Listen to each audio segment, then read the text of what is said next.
All right, welcome back, everybody. Wednesday morning edition of The Link. Hope you and yours are doing well. Jace, Bree, Uncle Ken, and Joser are here in the studio bringing you awesome stories about awesome things on an awesome island with an awesome community.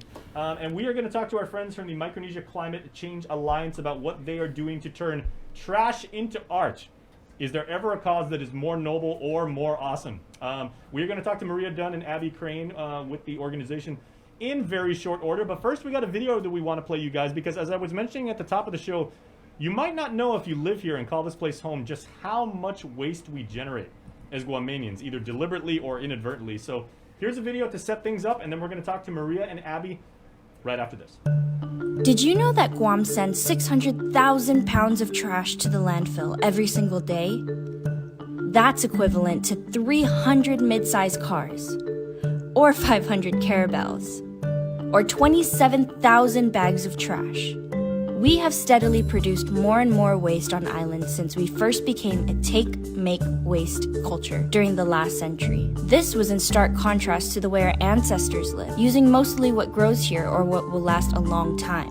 The US Navy started the first dump during the war, and over time that became a giant mountain in Ordot. Now we have a big problem with illegal dumping. Many organizations, task forces, and community efforts have tried their best to educate and promote zero waste or low waste living, plastic recycling, and returning to natural, locally grown alternatives to the items we import. There are also bans on items like plastic bags, styrofoam, and single-use plastics that can have a huge impact on the amount of trash we bring into our environment. This will help us save money on the cost of our waste stream. It cost us $30 million to create a new cell at Ladson Landfill, and it is projected to be filled up before we even pay it off. Ordot Dump costs us $800,000 annually just to be monitored.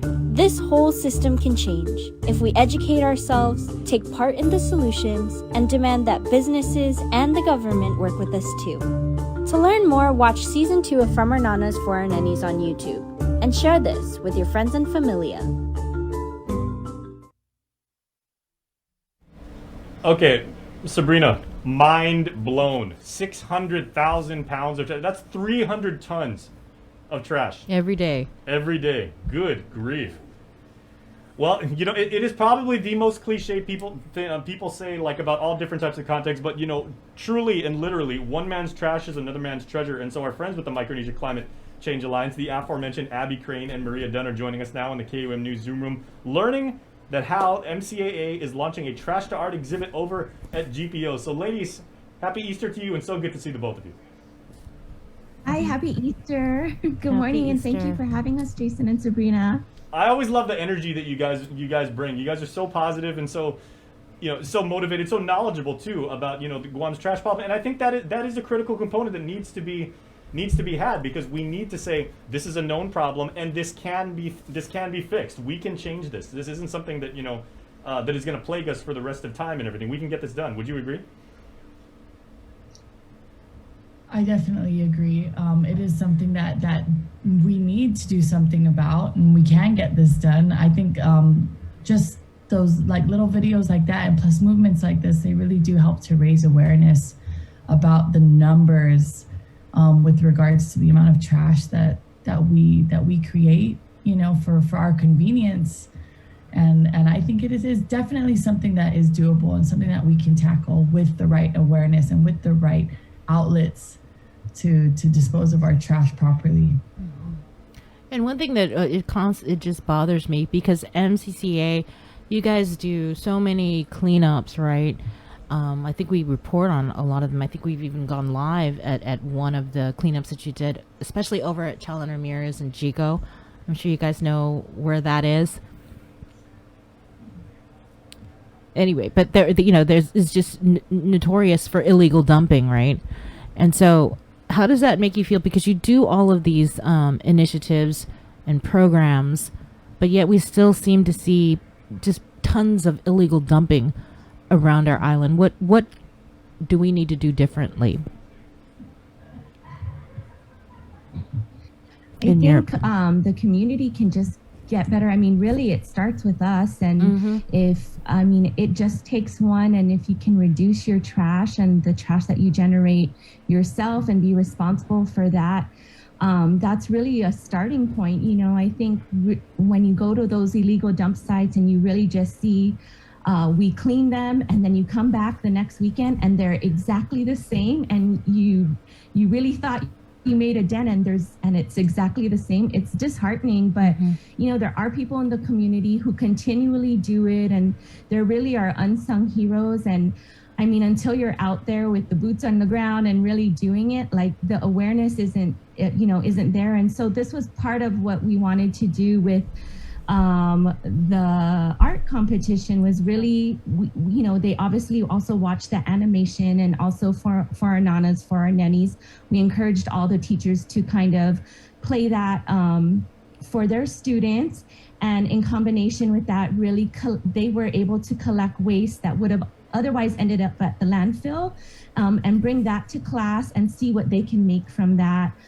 As well. And I know some teachers even went as far as going and collecting, at the beach and other places. But I mean, there's so many different ways that they were able to get trash. So I think really, re-instilling in our kids and showing, obviously, the videos that we're making really is a starting point. And I mean, we just have to be emulated ourselves so that the future children can do that as well.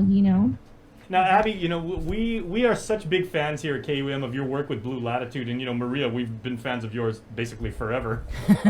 But how do you actually marshal that message to young people and just say, because Abby, with your work in art, right, and as a creator, you say, you work with very specific types of materials and tools, to create the wonderful things that you do. But now taking recyclables and taking what essentially was someone else's discarded material and actually turning this and repurposing it into something beautiful and something that all of us can appreciate. Like, how do you actually teach people that?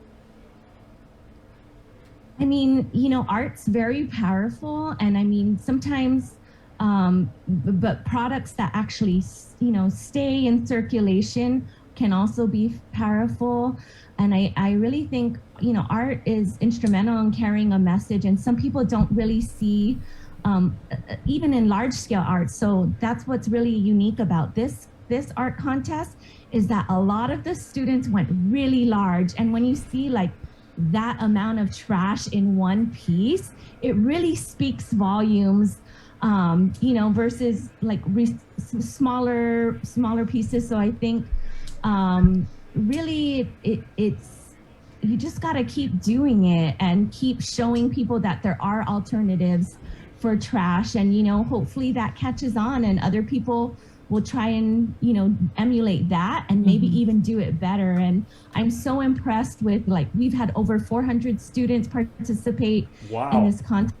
And when we were setting up the pieces and, putting them in place at GPO, who graciously hosted us this year, it was amazing. I couldn't believe some of the art that came from the elementary school students and from the middle school students. I was so impressed. And I really hope that we get to do this again next year and, really see what they can come up with, because I was expecting them to use trash, but some of them really went above and beyond and understood the assignment. So I was really happy.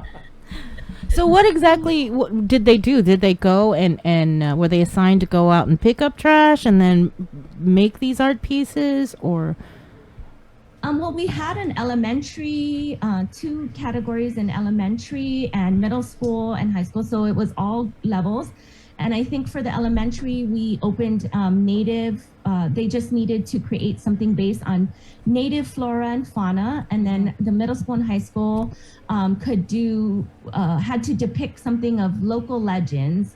And we didn't have a very strict criteria, just that the materials needed to be trash and that we were really creating a second life for the items. So some of them, there were like furnitures that were used for some of them, and a lot of water bottles So people were saving like their water bottles, their tea bottles, and a lot of the teachers did say that a lot of the stuff just came from their homes. So they just diverted it from their trash cans and were able to bring things home. There were some pieces that even had Taco Bell packets and all the condiments that usually get tossed if you don't use it, and that was creatively used. I think Adele Demalanta used a lot of that in her packaging, and even those senior citizen prepackaged forks and other items were in there. And please tell me someone did something with a spork. Sporks are just begging to be turned into like amazing art. Yes. Yes, I will say Mariso Elementary, shout out to them. They used the spork so creatively and made crabs. I love it. And I was really impressed because, like, obviously we love Pinterest and there's so many different ideas how to upcycle some of this trash, but some were just truly unique to Guam, and I loved it. There was one Tautamwana tree that they did, and some of the I was just really, really impressed, and I hope everyone goes to GPO and checks it out, because this is our youth and there's so much talent out there, and I can't wait to see this contest continue on and just see it get better and better. So the exhibit, it just launched yesterday. It's what I'm reading, right, at a GPO. How long is it going to be there, and where exactly within GPO is the exhibit? Yeah, we're in GPO Suite 20, so we're right at the wing where all the nail salon and the hair salons are, right by in the Levi's wing, and the artwork goes all the way through the hallways and in Suite 20. Again, GPO was our host, and Kaha made this art competition possible, and we like Sabrina said, we opened yesterday, and we will be running through May 1st. And actually, it's a public voting, so we really encourage the public to get down there, scan the Q-Tree codes on the art pieces, and vote for your favorite schools. Support your alma maters, and maybe you have friends and family. Go down there and vote, because the winning classes get cash prizes. And I like where it's specifically where it's placed too, ladies, because it's like, get your mani-pedi done, get your nails done and everything like that, and check out some amazing art. That's a great way to spend an afternoon. Yes. So what did you say the prizes were? They vary. It's different set cash amounts for each category. So it's cash prizes for the classrooms, and then the teachers can decide how to reward their classroom accordingly. It's crazy that this hasn't been done before, you'd think, right? Because we've had, 300 tons of trash a day, and turning it into... There was, I believe, I want to say, maybe like 10 years ago, they did do a trash to fashion show. I can't remember the organization that did it, but they did have a trash specifically to make into wearable art, which is a massive, wearable art is the really, it's a really big fiber art that's out there. And there is some crazy, like they look like runway style attire. And when you look closer, it's made out of trash, all things that have, done their first use in this world. And so I recall that they had one on island, and they did a fashion show for it, but that was the only trash themed. And that's the way you want to own the catwalk. You can dominate if you do that. Hey, 2 thumbs up for that. Crazy. It was crazy. I'm jealous. I want this to be a adult art competition, and we were able to work with Marcel Pontanellis and of course Maria.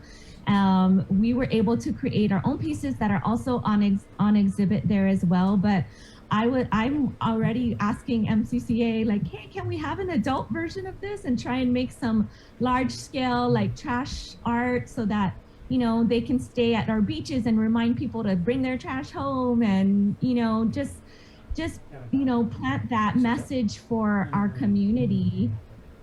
Also wanted to shout out Cami Agarola and Namala Refillery and MCCA, and of course GPO for really making this possible as well.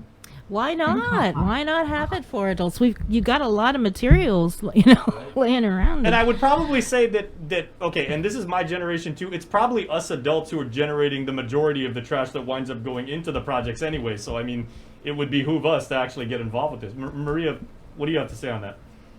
So, yes, I was just thinking about that earlier. You asked an earlier question. And with the kids, one of the things that I feel like is really overwhelming, because like Abby stated, right? Like these kids are making huge pieces, and they're making huge pieces because they're getting huge amounts of trash, or they see huge amounts of trash, or the trash that they see are huge pieces. And I'm assuming the way that I feel, they probably feel the same way too. It's about bringing that awareness to the youth, but I feel to the adults more than anything, because our youth they're pretty woke. Like they know that it's a problem. There's so many documentaries out there now talking about how, climate change is something that we need to be really, really concerned about, and how there's a lot of youth who are also like kind of mad because they didn't do this, right? Mm-hmm. They didn't do this to themselves. It's kind of like you said, our generations and all the way back, like in the video Academy posted back to, the war times when you're trying to make these giant landfills for trash. And so for the kids, they're making these huge pieces, and they're probably feeling like, man, I really wish I could plan something even bigger to use more of this trash, because as they're making work and they're making these beautiful things, one thing lingers, and that is always, there's just so much more trash. Like there's so much, and it's sad, and there's always that undertone, right? Like it's sad and it's upsetting. Like with cleaning the landfills, I see posts, you guys see posts probably every couple of weeks of different groups. Some of them are just totally friends who come together to pick up trash, or at the dump sites. Or I think there was one recently where somebody caught some guy trying to throw some air cons at a dump site, and it's just, we go, we make these dents, we try to move things, and it's just, there's so much. And so I think it comes down to people, you have to pay to dump trash, like at the dump sites. Like if you got white waste or whatever, you have to pay to dump your trash there. And so a lot of people, either it's just sheer laziness or not being knowledgeable enough on where to bring their trash, and that's kind of what leads them to these sites. And above all, I know that the undertone of what MCCA is trying to do is to bring that awareness, to everybody, that trash is an issue. How we dispose of trash and what we do with trash is a massive concern, especially for us. Our island is our home, and if people, like Abby said, it starts with us. If we love where we're from and we love our home, we just need to be better and do a little bit better for everybody, especially the little ones. Yeah. Absolutely. Well said. Good job. Beautifully said. And of course, Easter Sunday is coming up. Easter is a day traditionally where people will generate a considerable amount of things that they throw away. You get the plastic, the plastic eggs that they use in the Easter egg hunt contest. You get all of that Easter grass, which I know does not biodegrade very well at all, because essentially it's plastic.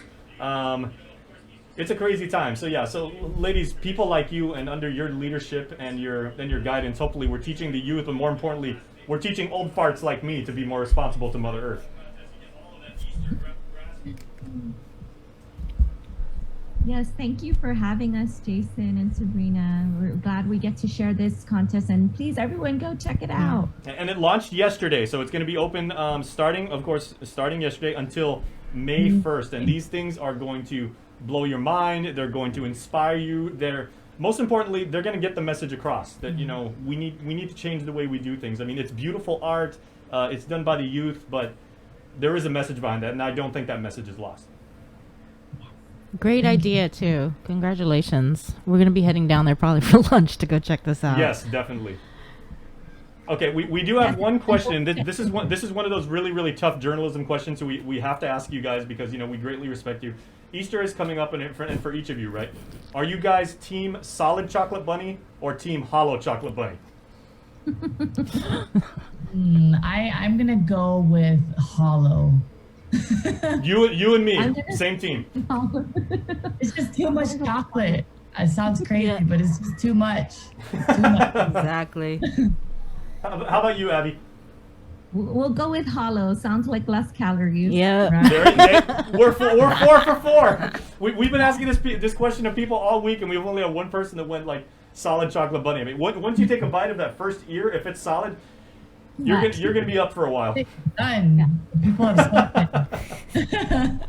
Thanks, Maria. Thanks, Abby. Thanks for the knowledge, guys. We really appreciate it. And best to you and your families. Happy Easter. Thank you. Happy Easter. All right, please go check that out, everybody. It's at GPO. Like they said, it is at exhibit is number 20 across the beauty salons and in the hallway of GPO. It is a great family event, and you will not be disappointed. So thank you to Abby and Maria for their amazing project. And stay tuned. The link continues after the break. Start off your midday